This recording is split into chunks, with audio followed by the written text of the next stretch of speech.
आज हम आपके लिए लेकर कम से कम 15 ऐसे क्वेश्चन मैं कराऊंगा आपको जो एग्ज़ाम में 100% आने के चांसेस है। इस बार 2024 बोर्ड एग्ज़ाम में आपका जो फिजिक्स का एग्ज़ाम होने वाला है जो 3 तारीख से, ठीक है, उसके लिए मैं करवा रहा हूँ।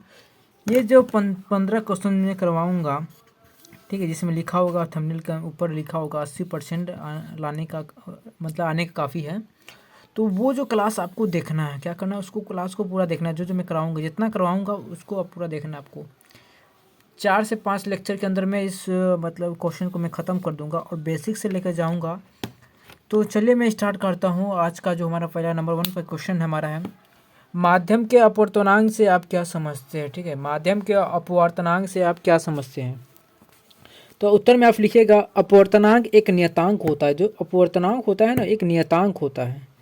ठीक है, नियतांक है या फिर नियतांक होता है, आप यहाँ देख सकते हैं। अपवर्तनांक एक नियतांक है, अर्थात किन्हीं दो माध्यम में क्या है, किन्हीं दो माध्यमों में प्रकाश की चाल, किन्हीं दो माध्यमों में प्रकाश की चाल के अनुपात को माध्यम का अपवर्तनांक कहते हैं।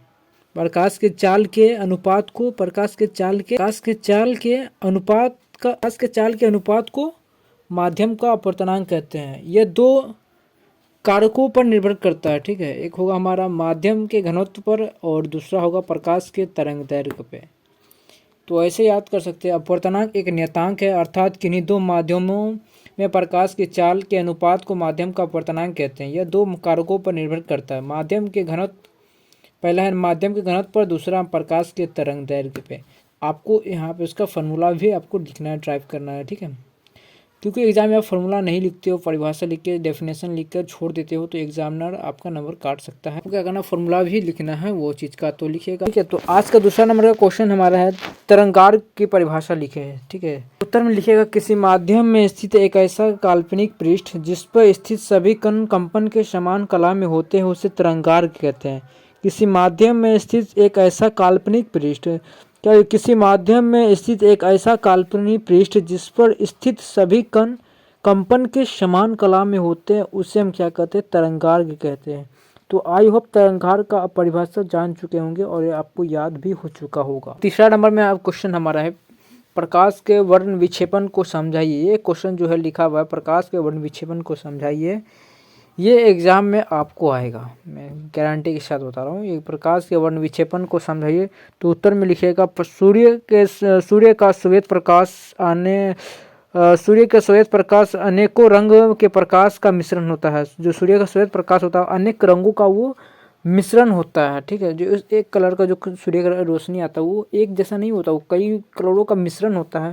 सूर्य का श्वेत प्रकाश अनेक रंगों के प्रकाश का मिश्रण होता है। जब सूर्य के श्वेत प्रकाश किरणें किसी प्रिज्म पर आपतित होती है तो प्रिज्म से अपवर्तित होते हुए अपने घटक रंगों की अनेकों प्रकाश किरणों में विभाजित होती है। अपने घटक रंगों के अपने अनेक प्रकाश किरणों में विभाजित हो जाती है। ठीक है, इस घटना को प्रकाश का वर्ण विक्षेपण कहते हैं।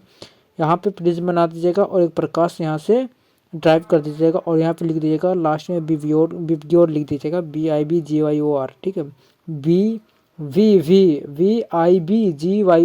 विबग्योर जिसको बोलते हैं। मैं परिभाषा एक बार और आपको पढ़ के सुना रहा हूँ। सूर्य का श्वेत प्रकाश अनेक रंगों के प्रकाश का मिश्रण होता है। जब सूर्य के श्वेत प्रकाश किरण किसी प्रिज्म पर आपतित होती है तो वो प्रिज्म से अपवर्तित होते हुए वो अपने घटक रंगों के अनेक प्रकाश किरणों में विभाजित हो जाती है। इस घटना को प्रकाश का वर्ण विक्षेपण कहते हैं। राइट, तो आप समझ चुके होंगे प्रकाश का वर्ण विक्षेपण। और हमारा चौथा क्वेश्चन नंबर है आज का, विवर्तन से आप क्या समझते हैं। ठीक है, विवर्तन अवरोधक अथवा छिद्र के तिरछे किनारों पर जब प्रकाश की किरणें गिरती है तो किनारे से टकराती तथा मुड़ जाती है।